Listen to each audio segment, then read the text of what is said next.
ಅದರಲ್ಲೂ ಅಮೇರಿಕ ಸಹಿತ ದೊಡ್ಡ ಹೊಡೆದ, ಗೆದ್ದರೂ ಸಹಿತ ಭಾಳ ಕಷ್ಟದ ಗೆಲ್ಲೋದು. ಎಲ್ಲದಕ್ಕೂ ರೆಡಿ ಇದೆ ಇರಾನ್, ಮತ್ತು ಅಂದ್ಕೊಂಡಾಗ ಮಾಡಿ ತೋರಿಸ್ತಾನೋ ಇದೆ.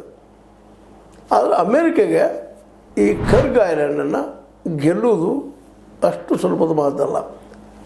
ಅದರಲ್ಲೂ ವಿಶೇಷವಾಗಿ ಪ್ರೊಫೆಸರ್ ಮುಸ್ತಾಕ್ ಖಾನ್ ಅನ್ನುವಂಥವ್ರು ಸ್ಪಷ್ಟವಾಗಿ ಹೇಳ್ತಾ ಇದ್ದಾರೆ, ಇರಾನ್ ಸಹಿತ ಇದನ್ನು ಬಿಡಿಸೋದ್ರೊಳಗಿಲ್ಲ.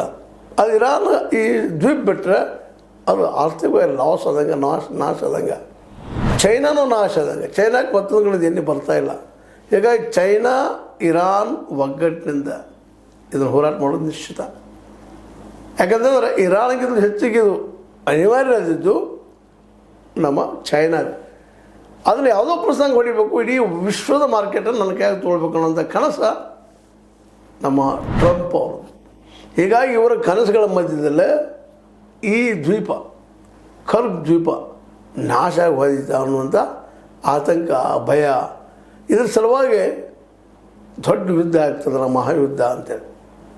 ಭಾಳ ಕಷ್ಟದ ಮಾತು ಹೇಳಲಿಕ್ಕೆ. ಇದು ಗೆದ್ದೇ ಗೆಲ್ತಾರ ಟ್ರಂಪ್ ಅವರು ಹೇಳಲಿಕ್ಕೆ ಸಾಧ್ಯ ಇಲ್ಲ.